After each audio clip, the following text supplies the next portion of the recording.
Amigos, boa tarde. O som está um pouco alto. Não está um pouco alto? Nós tivemos algumas experiências em relação à questão do Evangelho, não só no trabalho de depressão. E nos lembramos de uma, onde nós fomos fazer uma palestra sobre o Evangelho a pedido de uma casa espírita. E quando nós chegamos lá, tinham mais ou menos umas 400 a 500 pessoas. A casa estava repleta. Interessante notar foi que o trabalho de passes começou primeiro. E o Evangelho seria depois dos passes. Quantas pessoas vocês acham que ficaram para o Evangelho? Um número. 10. Não, também não. O orador não era tão ruim assim também, para ter 10 pessoas. Nós chegamos a contar 35 pessoas. Ou seja, as pessoas querem que o processo aconteça de fora para dentro, quando na verdade é de dentro para fora. Lembremos-nos de Jesus. A tua fé te curou. A tua fé te salvou. Lembra-se disso? Na realidade, seria cômodo se nós pudéssemos chegar no trabalho de depressão, ou mesmo iniciando lá no DEPOI, nós chegássemos, estávamos falando isso com a Nancy, nós chegássemos e deixássemos o corpo no DEPOI, dissesse assim, dá uma cuidada aí, faz o que tiver que fazer, depois eu volto e pego ele. Não é uma realidade? Seria a mesma coisa que nós tratássemos do veículo como tratamos de um carro, de qualquer outro bem que nós possamos levar para fazer manutenção. Mas, na realidade, isso não acontece. É um trabalho feito em nós mesmos. E, para isso, nós já tivemos a oportunidade de ver como é que esse processo acontece em nosso cérebro. Não é? Baixe um pouquinho, o som está muito alto. Esse é o caminho que nós vemos acontecer no nosso cérebro, em matéria dos nossos neurônios e das sinapses que ocorrem, não é isso? Está dando para ver aí com a luz? Não, tá? Veja a beleza que é esse órgão, essa máquina humana, como ela é fabulosa.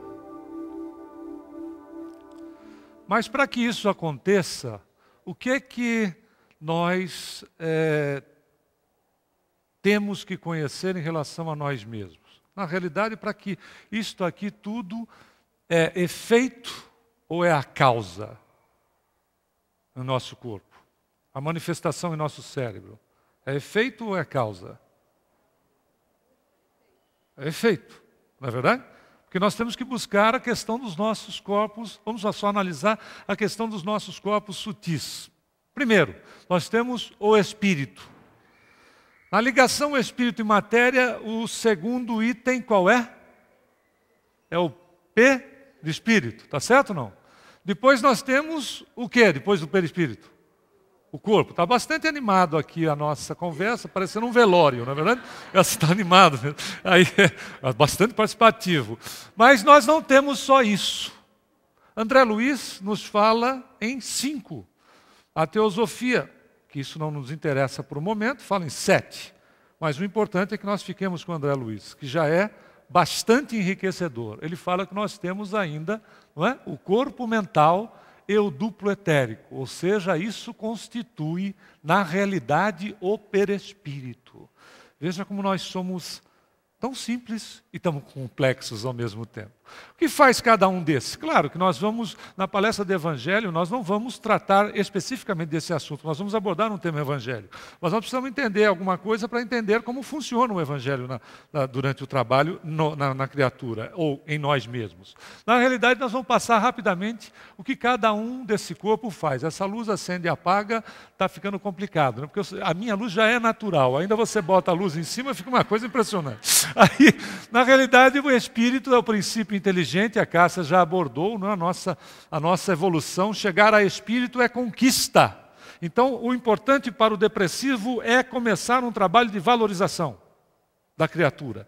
Chegar a espírito é conquista. Nós passamos como princípio inteligente, o princípio espiritual, o mônada celeste, pelos reinos todos que a Cássia já descreveu. Né? Do mineral, nós chegamos, então, passando pelo vegetal animal, nós conquistamos a condição de espírito. Então é o princípio inteligente aí, onde está, lá naturalmente, como já o Isaías nos ensinou aqui durante a parte da manhã, o problema dos vícios e virtudes.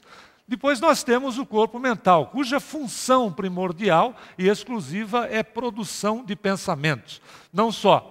Vamos aí para o corpo espiritual, que é a estrutura eletromagnética formada de elétrons e fótons com características vibratórias diferenciadas. Vai abrigar os centros de força para o comando do espírito ao corpo físico e carrega a lei de causa e efeito, ou seja, os créditos e os débitos. André Luiz, é tão interessante notar que André Luiz, no nosso lar, quando nós estudamos nosso lar, vocês lembram-se que ele vai dormir, se desdobra, veja que interessante, André Luiz tem daqui para trás. Ele vai dormir, se desdobra e vai encontrar a sua mãe numa outra dimensão. Interessante entender que alguns acham que ele foi com o corpo mental. A pergunta é se não existe nada além entre um e outro, ainda mais sutil. Mas isso não é o detalhe, é só para nós, não é pensarmos, quando nós estudamos nosso lar não é para ser lido, ele precisa ser estudado, dada a profundidade de informações que existem. Nós já falamos isso em outra oportunidade, mas quando o André Luiz terminou o trabalho do nosso lar, ele apresentou para o Emmanuel, que fazia toda a análise antes de ir para a psicografia do Chico. Aí o André Luiz, o Chico contando dessa conversa entre Emmanuel e André Luiz. André Luiz perguntou a Emmanuel, o que você achou da obra? Ele disse, achei muito interessante, muito boa, só que você, na revisão final, você reduza em 50%. E do que sobrar, você divida ao meio. O nosso lar é 25% do que o André Luiz poderia ter trazido. Já foi, no português vulgar, na época, uma piração entre os espíritas. Imagina se tivesse vindo 100%. Tinha espírita batendo cabeça até hoje por aí, até no plano espiritual, dada, não é? Que o plano já é rico com 25% e ainda pouco conhecido. Imaginemos se fosse na totalidade. Bom, vamos mais um. Aí nós temos o duplo etérico. O duplo etérico é a parte mais densa do perispírito, é onde contém os centros de força mais densos e a sua energia é o ectoplasma ou o fluido magnético e também forças radiantes. E, finalmente, a questão do corpo.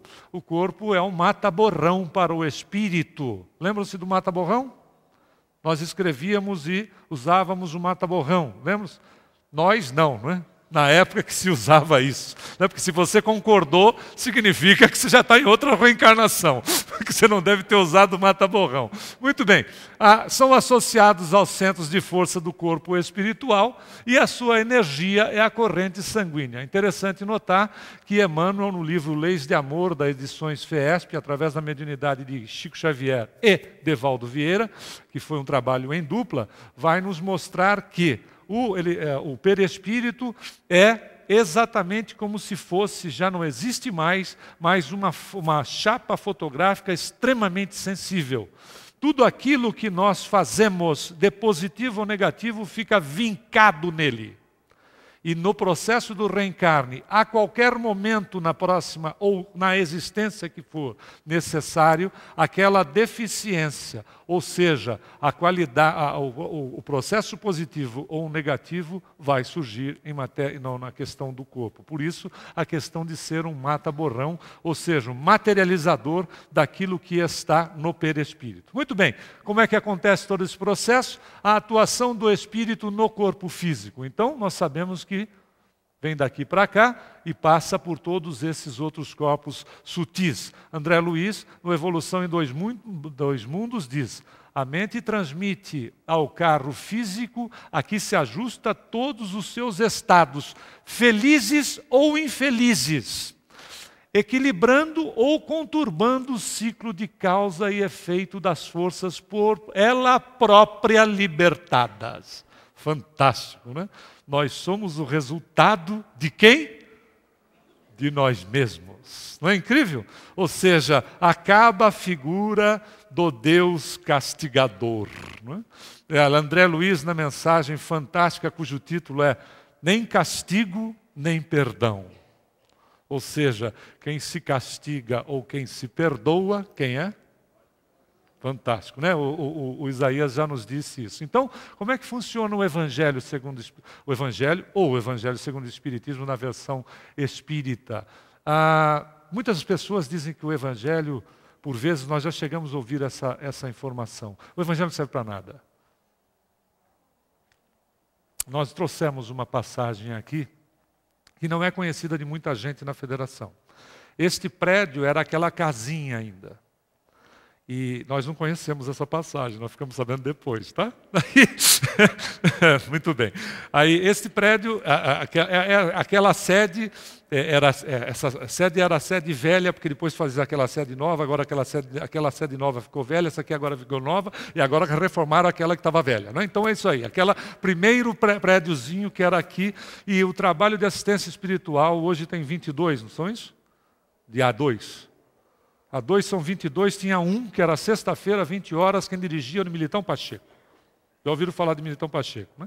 Quem quiser, uma das mensagens mais brilhantes de Militão Pacheco, através da psicografia de Francisco Cândido Xavier, no livro O Espírito da Verdade, quando o título da mensagem é O Espiritismo Pergunta. É assim para ler e pensar na vida a partir daí. Porque realmente é o Espiritismo nos perguntando. Militão Pacheco dirigia o A2. Era a época que se usava em São Paulo galocha, capa de chuva, chapéu e guarda-chuva. Você usou isso? Você usou? Deus é pai, hein? Aí, muito bem. O que aconteceu? Chegou por volta de 6h30, 6:45, o Militão já estava na sede da Federação, caiu uma verdadeira tempestade em São Paulo, coisa que é incomum no período de fevereiro, março. Né? E alagou tudo, coisa que também é incomum em São Paulo até hoje. Né? Alagou toda a região aqui. O que acabou acontecendo é que, quando chegou às 20 horas, só estava o Militão. E o salão estava vazio. Aí o Militão não teve dúvida. Levantou da mesinha lá, estava sentado na mesinha, levantou, fez a prece inicial. Não tinha o palestrante, ele era o dirigente, ele então tinha preparado a palestra, que era no mínimo a responsabilidade do dirigente. Ele começou a fazer a palestra. Nisso entrou um cidadão lá na porta e sentou na cadeira ao lado da porta. Ele estava de chapéu, galocha, capa, guarda-chuva, todo molhado. Ele sentou na cadeira ao lado da porta. E o Militão, falando de Evangelho, durante os 30 minutos, falou do Evangelho, etc. Terminou a palestra, fez as vibrações, deu passividade para o mentor, isso que se chama de fazer barba, cabelo e bigode, não é? Quer dizer, deu a passividade e fez a prece final. Quando ele terminou, o cidadão saiu lá da porta, lá da cadeira que estava, chegou até a mesa, que era a tribuna, sacou de um revólver, colocou em cima e disse assim: o senhor acabou de me salvar a vida. Eu estava procurando um lugar para meter uma bala na minha cabeça. E, dada a chuva, eu entrei na primeira porta que eu encontrei. E disse: se eu encontrar um espaço vazio, eu me dou um tiro. E quando eu sentei naquela cadeira, eu comecei a ouvir o que o senhor estava me falando. É sinal que o Evangelho faz diferença em nossas vidas e pode fazer uma diferença capital, primordial, num único momento. Então, o nosso trabalho, que nós utilizamos o Evangelho no que diz respeito ao trabalho de depressão, nós podemos estar evitando a bala na cabeça do indivíduo, numa questão, às vezes, de 30 minutos. Sim ou não? O quanto é importante nós valorizarmos o ensinamento de Jesus. Até porque nós sabemos que o Evangelho é a educação do Espírito. E o Espírito não nesta ordem, não há necessidade que a ordem dos tratores não altera viaduto, porque se nós pensamos, se sentimos ódio, emitimos pensamentos de ódio, mas se nós falamos é triangular, porque essa situação ela não está exatamente num momento ou no outro. Porque se nós estamos pensando em coisas negativas, podemos agir negativamente, né? E afetamos naturalmente negativamente o nosso sentimento. Ou agimos de maneira negativa, afetamos o nosso sentimento, ou começamos a agir, a pensar negativamente. Nós não somos uma criatura isoladas. Nós somos um todo. Então, na realidade, o que o Evangelho faz aqui dentro dessa estrutura? Ele começa a nos educar e ele começa a trabalhar as dimensões da nossa consciência. O Isaías falou a respeito desta parte em André Luiz. Nós abrimos um pouquinho mais essa questão. Nós somos seres que, inicialmente, nós temos o consciente da vida atual. Sim ou não? Muito bem. Depois, nós já temos conhecidos o subconsciente, que é o banco de memória da vida atual. Acredita-se que a questão do cérebro ou do consciente, ele é um mero passador das informações daqui para cá, que solidificam as informações que aí estão. Mas nós não somos só isso. Nós temos o subconsciente profundo, que é a memória das encarnações passadas. A pergunta que se faz é o seguinte: isto aqui tem influência nisto? Tem ou não tem? Que tem influência nisso? Ora, se eu sou um sujeito negativo aqui, se eu não trabalhar nada aqui, o que sobe? É coisa positiva ou negativa? Bastante animado assim. Vamos sair do velório. É positivo ou negativo? Negativo. Muito bem. Se eu continuo mantendo esta estrutura negativa, não foi Freud que disse que a mente é um arquivo? E a neurociência já nos mostra como funciona, inclusive. Se eu continuo abrindo a gaveta e puxando... Hoje você nem mais abre gaveta para puxar coisa nenhuma. Porque antes a gente abria aqueles gavetões, lembra? Saía aquele bafo de naftalina, lembra disso? Para você procurar aquelas pastas, e aí dava aquela traça, comia a pasta, você não achava a pasta, não achava o papel. Hoje você não clica, você toca na tela para abrir o arquivo. Não é isso? Toca na tela. Já existe comando mental na tela. Só que a tecnologia está muito cara ainda para ela ser popularizada.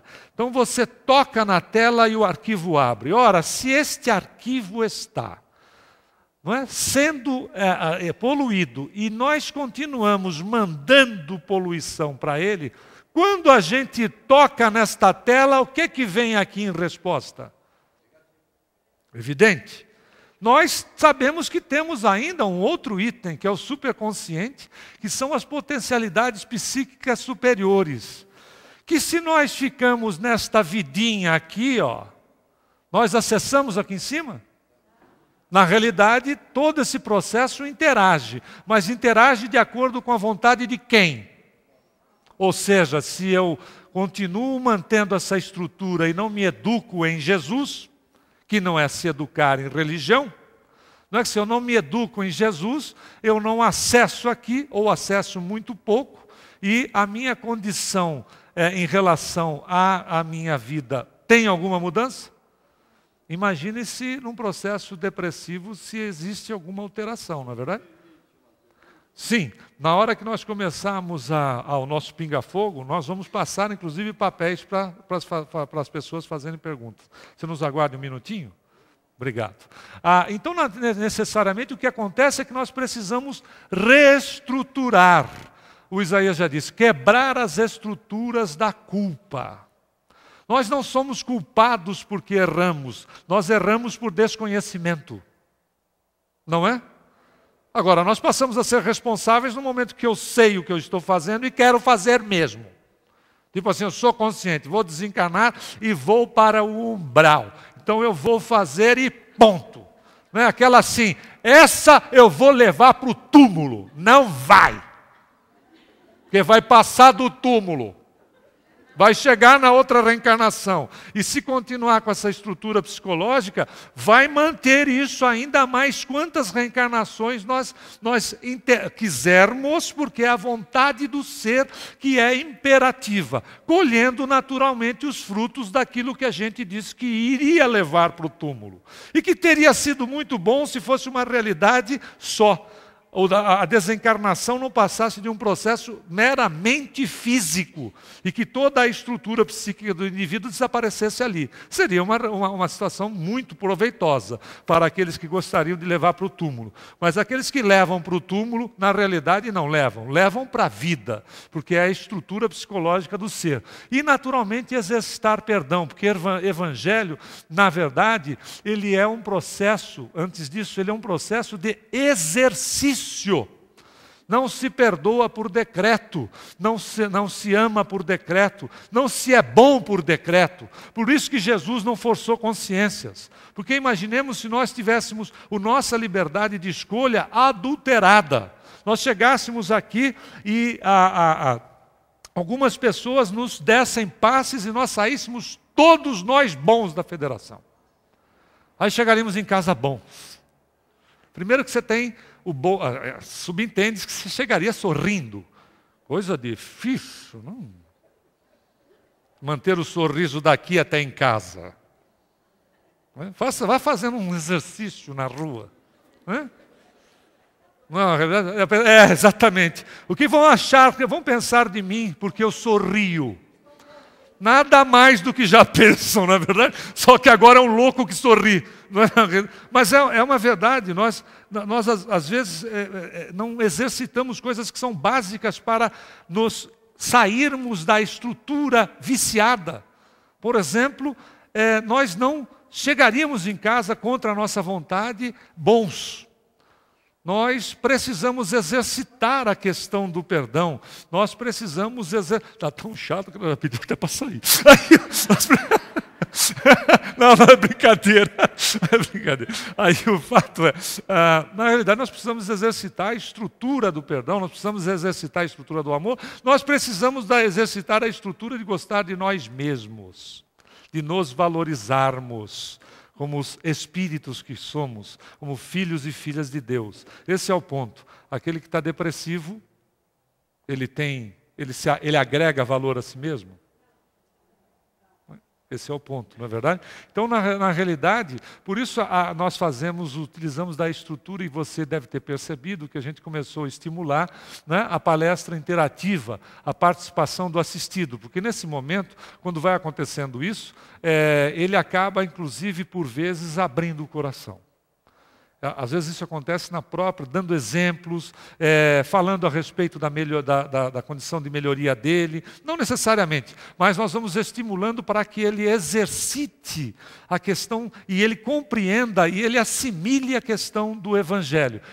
E também, claro, nós vamos precisar estudar obras ligadas ao assunto da depressão. Não é só falar pura e simplesmente daquele ponto do Evangelho.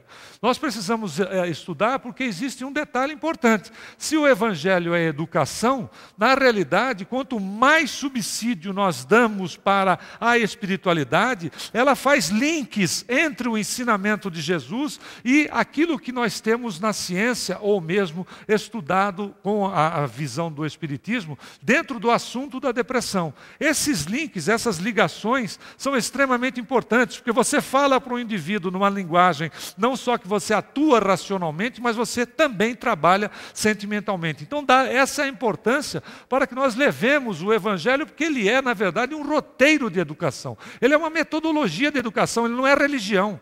A religião, ela impulsiona, ela é caminho para o indivíduo. Evangelho é espiritualização do ser. É, na realidade, como dissemos, uma metodologia de educação, porque ele é um roteiro, e não é mandatório como o roteiro que é, para que nós aprendamos a nos relacionar. Primeiro com quem? Com nós mesmos. E aí, em se relacionando bem, porque se todo o processo é exercício, quanto mais eu exercito em mim mesmo, eu começo a transferir, ou seja, eu dou aquilo que eu sou para o semelhante. Eu começo a refletir no outro aquilo que eu sou. Quando eu não gosto do outro, em determinados aspectos, é aquilo que eu não gosto de mim que se reflete na atitude do outro e aonde me chama mais atenção. Então, nós vamos exercitar esse relacionamento de nós para conosco, para que nós possamos externar esses aspectos na nossa vida. Lembrando sempre que Deus, de fato, é o nosso Pai que nos ama integralmente, ensinado pelo próprio Jesus, não é verdade? E aí nós abrimos a nossa condição psíquica para receber não só o passe, mas a assistência integral, para que nós possamos, de fato, receber a medicação para o espírito, para esses corpos sutis, conforme nós analisamos. E lembrar de Jesus sempre com a simplicidade que ele nos ensinou. Que qual de nós, que o filho lhe pedisse pão, lhe daria uma pedra, ou se o filho pedisse um peixe, lhe daria uma serpente. E ele virando-se para nós, cuja tradução achamos extremamente equivocada, porque Jesus jamais ofenderia, não é, as suas criaturas amadas, quando diz, nem vós que sois maus. Jamais seria uma palavra que Jesus utilizaria para as pessoas. Provavelmente ele deve ter falado para Jesus, para o povo, para aquilo que ele disse para Pedro. Quando ele disse, Pedro, o Pedro o apóstolo, o homem é mais frágil do que mau. E nós sabemos que a nossa fragilidade está em nosso desconhecimento, na nossa ignorância de nós mesmos, quando nós ignoramos as nossas potencialidades. Ele deve provavelmente ter falado alguma coisa do tipo, nem vós que sois frágeis no sentimento, não é? No posicionamento em relação a você mesmo, fazei isso aos vossos filhos. Que dizer Deus em relação ao nosso atendimento? Então, o processo em relação a levar evangelho é levar muita alegria, sustentação para esse assistido. Não só para prepará-lo para o atendimento como um todo, mas dar-lhe condição de prepará-lo para a vida, que ele tem que continuar, seja encarnado ou depois de desencarnado. O importante é ter em mente que essa relação tem que ser uma relação feliz, levar aquilo que o Espiritismo é, renovação, felicidade. Nós nos lembramos, e um dos aspectos que nós temos muito gravado em nós mesmos, é que o assistido não pode sair do jeito que entrou. Não é uma realidade? Ou seja, a luta, a começar de nós, para com eles, e o estímulo neles é uma luta onde nós temos que levar e fazer com que essa criatura saia confiante mais em Jesus, saia confiante mais em Deus e, naturalmente, fazendo com que o processo da confiança aconteça nele, cada vez mais. Lembrando que é proibido a tristeza dentro da doutrina. A tristeza dentro da doutrina, nós podemos sentir saudades. Não é verdade? Nos emocionar na saudade do ente querido, etc. Mas não buscar manter tristeza. Se isso é uma realidade em nós, que dizer quando nós estamos interagindo com aquele que tem esse problema como centro. Nós nos lembramos de uma passagem, aquelas que quando a gente ia em barbeiro, sabe, Isaías? Quando nós tínhamos cabelo e eles eram pretos, a gente ia em barbeiro. Hoje se vai em cirurgião estético capilar. A coisa se sofisticou. E aí, na realidade, nós nos lembramos de uma dessa de barbeiro. Estava lá o barbeiro cortando o cabelo do cidadão, e aí o cidadão disse, finalmente, porque cabeleireiro e barbeiro, ou agora todo mundo é cabeleireiro, já perceberam que ele, na realidade, ele tem um misto de cirurgião estético capilar com psicólogo. Já notou? Você começa a contar a vida para o barbeiro. Quando você contou a vida para o barbeiro, diz, meu Deus, o que eu estou fazendo? Eu estou usando o cara como terapeuta. E aí o cidadão disse para ele assim, né, o rapaz que sempre cortava cabelo lá, ele disse assim, você sabe que eu vou finalmente conhecer a Itália. E o barbeiro disse assim, o que você vai fazer lá? A Itália, meu amigo, para iniciar uma bota. Né? Você olha a Itália, aquilo lá é horrível. A Itália está cheia de italiano. Né? Bom, a gente pode falar porque nós somos filhos. Aí o ponto é assim, a Itália está cheia de italiano. Você perde seu tempo lá. Aquele pessoal fala, gesticula, e grita, mamma, nona, e aquele negócio. O que você vai fazer lá? Aquilo é besteira, aquilo é bobagem. Não, mas eu vou realizar meu sonho, eu vou conhecer o Vaticano. Eu disse, que Vaticano? Você vai perder tempo lá no Vaticano. Imagina se você vai perder tempo lá no Vaticano. Mas eu vou querer ver o Papa. Você quer ver Papa? Você vai ficar lá fazendo ver Papa. Você vai ver o Papa lá naquela janela pequenininha, de longe, atrás de um vidro, alguma coisa assim. Né? Aquela figurinha que nem de binóculo você vai ver, cheia daquela multidão, aquele calor insuportável. Né? Vocês conhecem alguém assim, não? Ah, cheio, né? Quando não somos nós mesmos, né? Mas enfim, aí eu quero dizer, mas eu vou, fiz um financiamento em 60 meses e não sei o quê, vou pagar lá e vou conhecer o Papa. Aí, passado um tempo lá, etc., ele voltou para cortar o cabelo. Aí o cidadão que estava cortando o cabelo disse, e aí, como é que foi? Eu não falei para você que era uma droga? Falei para você que a Itália era uma droga? Não, mas eu até que gostei. E eu fui lá no Vaticano, disse assim, e eu não falei para você que você, naquele multidão, não ia ver o Papa pequenininho, e aquele calor miserável, todo mundo se espremendo. E ele falou assim, não, mas aconteceu um fato curioso. Que fato curioso? Isso aconteceu. Você sabe que eu estava no meio da multidão, realmente estava lá cheio de gente, estava quente mesmo, mas eu notei que dava a impressão, porque eu estava meio na lateral, que o Papa começou a falar na minha direção. Aí eu achei estranho, né? Porque geralmente ele fica de frente, mas ele ficou meio assim de perfil, mas de frente para a minha direção, lá de onde eu estava. Aí, de repente, o Papa disse assim, eu vou quebrar o protocolo.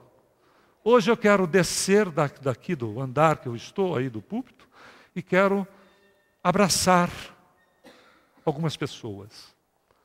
E o Papa desceu. Aí os seguranças vieram, e ele foi adentrando na multidão. Interessante que eu achei que ele ia em frente, mas ele se virou na minha direção. E ele começou vindo na minha direção. E eu vendo o Papa, eu percebi que ele começou a olhar para mim. E ele começou a se aproximar, e aí me deu taquicardia.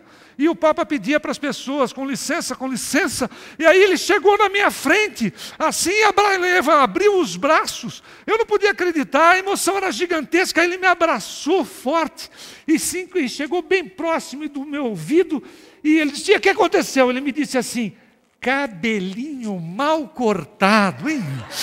Muita paz a todos.